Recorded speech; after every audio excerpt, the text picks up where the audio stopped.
Bapak, Ibu, dan saudara kaum muda yang terkasih, selamat pagi. Di mana dan kemanapun kita pergi, kita tidak bisa terlepas dari yang namanya jam. Jam tangan, jam dinding, jam di handphone. Pertanyaan tentang jam berapa, kita tidak bisa lepas dari pertanyaan dan informasi berkaitan dengan waktu. Dari pagi di rumah sampai kita mau ke gereja, berapa kali kita bertemu dengan jam? Pertanyaan tentang jam berapa kegiatan dimulai? Jam berapa kita akan ketemuan nanti siang? Jam berapa toko akan dibuka? Jam berapa angkot akan datang? Jam berapa misa selesai, ngantuk ya misalkan. Atau informasi tentang jam dan waktu juga sering muncul. Jam 8 nanti kita akan nonton film bersama. Jam 10 nanti akan ada streaming atau rapat secara virtual.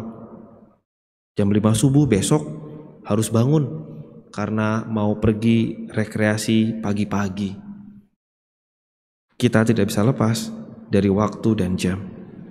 Bahkan kalau kita renungkan, bisa jadi hal yang sebenarnya paling banyak kita lihat, yang kita cari, dan yang kita tanyakan terus-menerus serta kita pusingkan adalah melulu soal waktu. Bahkan ketika ada orang yang sedang sakit, lansia, berada dalam sakratul maut, lalu meninggal, yang ditanya oleh orang-orang bukan lagi soal keadaannya, tetapi soal jam berapa si mami dipanggil Tuhan? Jam berapa misa arwahnya? Jam berapa misa tutup peti? Atau jam berapa besok akan berangkat ke kuburan atau akan dikremasi? Kesibukan kita ternyata melulu banyak hal adalah tentang waktu. Dan contoh tadi yang sederhana menunjukkan bahwa betapa pentingnya waktu dalam kehidupan kita. Jika tidak ada yang berlalu, maka tidak akan ada masa lalu. Jika tidak ada yang datang, maka tidak akan ada masa depan.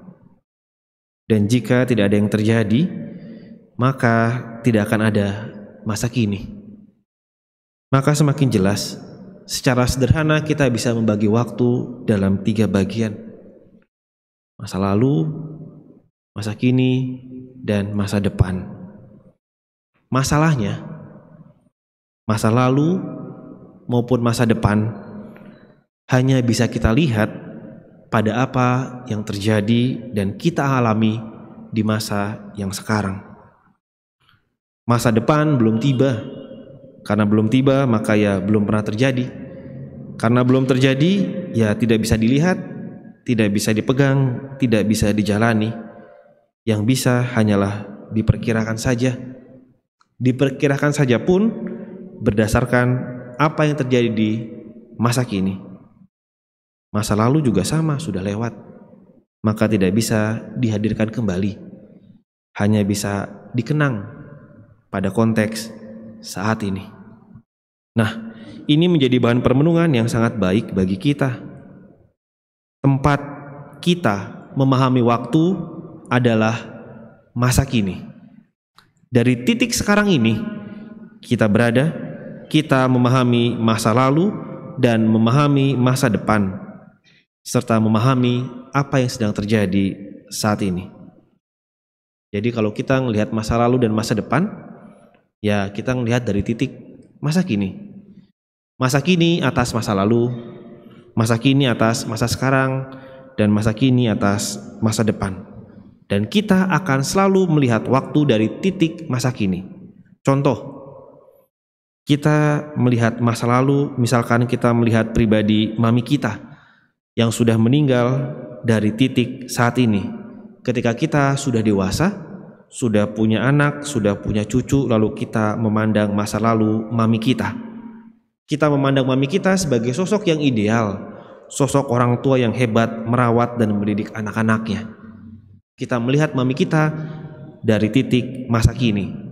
Padahal kalau kita ingat-ingat, kita sempat juga memikirkan mami kita sebagai orang tua yang galak, seperti seorang nenek sihir yang suka pukul kepada anak-anaknya. Tetapi ketika kita melihat mami kita pada masa kini, sekarang kita berdiri, ternyata berbeda. Bapak dan Ibu yang terkasih, jiwa kita yang sedang melihat masa lalu, kita sebut dengan ingatan, memori, dan kenangan. Jiwa kita yang sedang melihat masa kini adalah pengalaman harian kita, indera kita, penglihatan kita. Sedangkan jiwa kita yang melihat masa depan, kita sebut dengan harapan, kita sebut dengan penantian. Maka bisa kita bayangkan di dalam saat yang bersamaan, jiwa kita tersimpan ketiganya. Tersimpan ingatan atau kenangan, tersimpan kejadian saat ini, sekaligus tersimpan pengharapan dan penantian. Ketika saya melihat misalkan ada seorang umat datang ke gereja, duduk dan berdoa secara khusyuk, maka di benak saya sudah membagi ketiga hal ini. Misalkan seorang ibu-ibu duduk berdoa kepada Tuhan, lalu dalam benak saya melihat dirinya, ibu ini datang membawa kenangan masa lalunya. Mungkin dalam doanya kenangan masa lalunya indah, mungkin juga berat, mungkin menyenangkan, mungkin juga pengalaman penuh luka. Tetapi sekaligus saya juga tahu dia juga berdoa membawa pengalaman hariannya hari ini. Pengalaman harian yang mungkin penuh kegembiraan ataupun mungkin penuh dengan kelelahan yang mendalam. Penuh dengan langkah pasti atau sebenarnya hari ini penuh dengan keraguan dan ketakutan. Tetapi sekaligus saya juga tahu bahwa sang ibu ini yang sedang berdoa pasti juga membawa harapan serta penantiannya ke depan yang ingin dia capai. Entah untuk dirinya, entah untuk keluarganya, untuk anaknya, untuk usahanya, untuk kesehatannya, untuk keluarganya. Maka masa lalu akan selalu menyeret jiwa kita untuk selalu minta dikenang. Seakan-akan gak mau dilupakan dan selalu minta dihadirkan kembali. Ini masa lalu nih. Selalu aja nyeret-nyeret kita untuk selalu dikenang. Entah itu soal pengalaman luka, pengalaman cinta, pengalaman sedih, pengalaman sakit, masa lalu selalu menyeret-nyeret kita. Sudahlah, ingetin saya lagi. Masa kini selalu meminta jiwa kita untuk udah nikmati saja, jalani saja. Dan selalu hari ini, masa kini selalu minta untuk dininabobokan, untuk yang menjadi yang utama. Yang penting hari ini, besok nanti saja. Masa depan selalu menggoda jiwa kita untuk meminta selalu dikejar, diraih, dan meminta untuk diperjuangkan habis-habisan. Maka masa depan selalu menggoda jiwa kita untuk itu. Kejarlah mimpimu, kejarlah berapa tahun lagi kamu harus sampai segini, berapa bulan lagi kamu harus punya omset segini, berapa tahun lagi kamu harus demikian. Baik masa lalu, masa sekarang, dan masa depan selalu menarik-narik kita. Dan akan selalu ada ketegangan antara semuanya itu. Dan itulah yang membuat jiwa kita akan selalu resah dan gelisah dengan ketegangan antara ketiga pembabakan waktu itu. Masa lalu, masa kini, dan masa depan. Antara kefanaan dan keabadian. Maka pertanyaannya adalah, kapan saatnya jiwa kita bisa tenang dan damai tenteram? Jiwa kita tidak akan tenang sebelum jiwa kita beristirahat di dalam keabadian Sang Pencipta. Sang Pencipta waktu, yaitu Allah sendiri. Allah yang adalah Alfa dan Omega, awal dan akhir dari waktu kehidupan kita. Ketika jiwa kita sudah bersama dengan Allah, maka seperti kata pemazmur, Mazmur 16 ayat 9, Hatiku bergembira dan jiwaku bersorak dan tubuhku beristirahat dengan tenteram. Nah, Bapak dan Ibu yang terkasih, bacaan-bacaan hari ini merefleksikan persoalan mendasar tentang waktu itu. Bacaan pertama dari nubuat Yunus dituliskan dengan sangat jelas.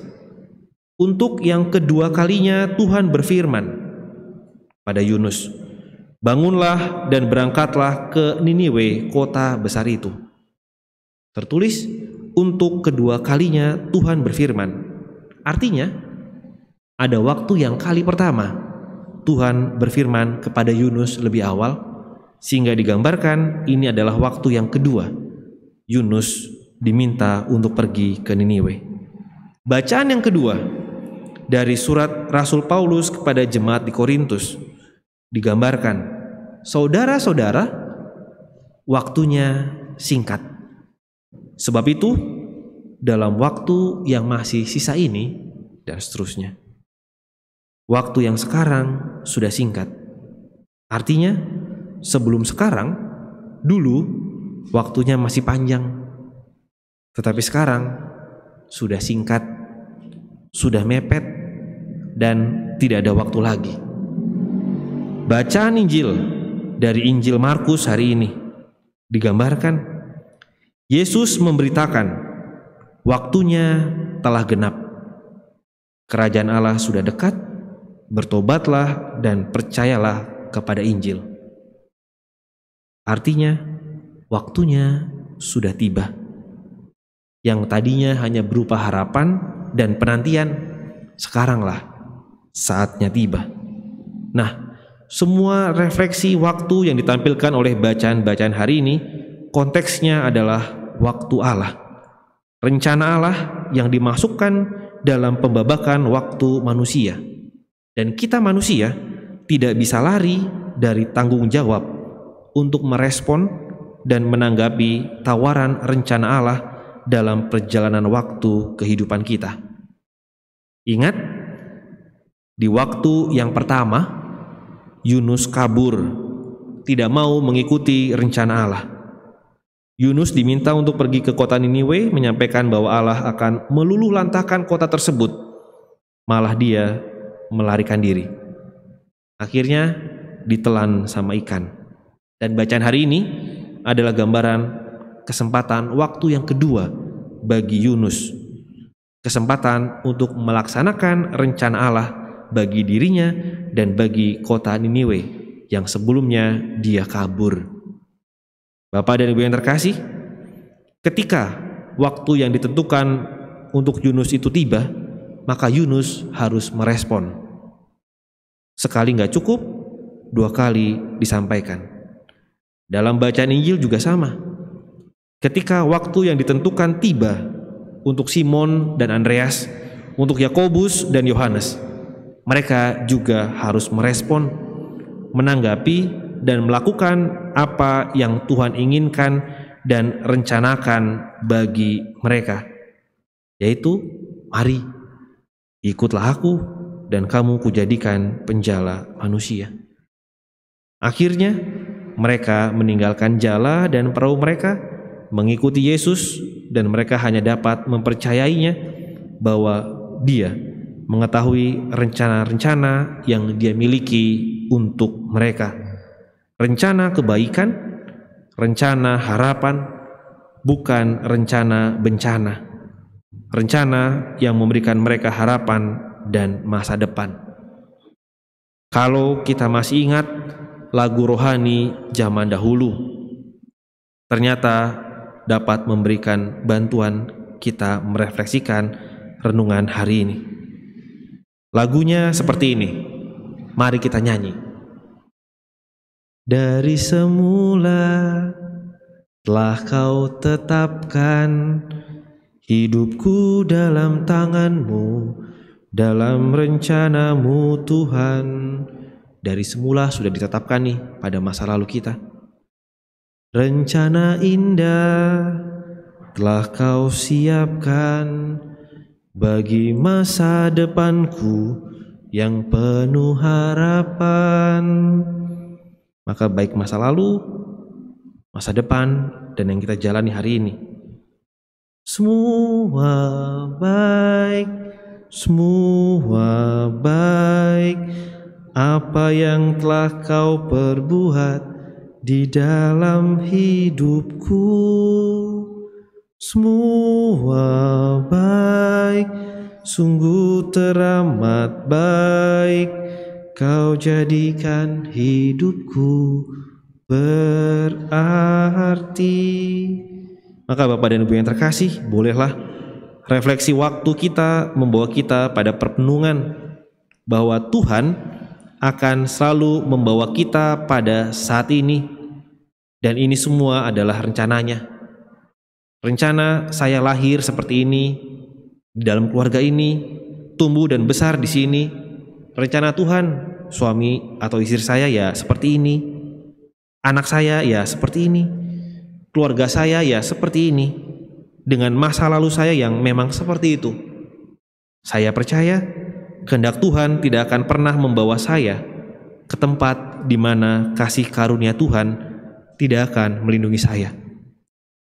Saya percaya Tuhan tidak akan pernah memberi saya lebih dari yang bisa saya terima. Dia akan membiarkan kita membungkuk untuk menyesal dan bertobat, tetapi Dia tidak akan pernah membiarkan kita hancur. Rencana Allah meluluh lantahkan satu kota Niniwe saja bisa berubah menjadi rencana belas kasihan dan pengampunan.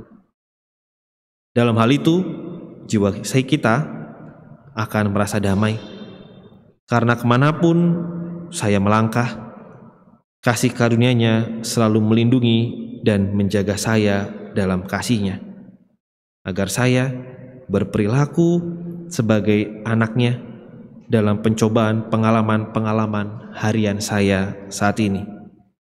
Tuhan tidak hanya ingin melewati begitu saja waktu dan pengalaman hidup kita. Dia ingin kita bertumbuh melaluinya dan semakin dekat dengannya. Dan pada akhirnya, baik masa lalu saya, masa sekarang ini, dan masa depan saya, semuanya itu berada dalam rangkaian rencana kasih Allah yang sudah disiapkan Allah bagi keselamatan saya. Dan ketika rencana Allah itu tiba dan saya merespon menjalankannya, maka seperti kata pemazmur, hatiku bergembira dan jiwaku bersorak dan tubuhku beristirahat dengan tentram, karena jiwa saya sudah berada bersama dengan rencana Dia yang menciptakan waktu kehidupan ini. Kemuliaan kepada Bapa dan Putra dan Roh Kudus,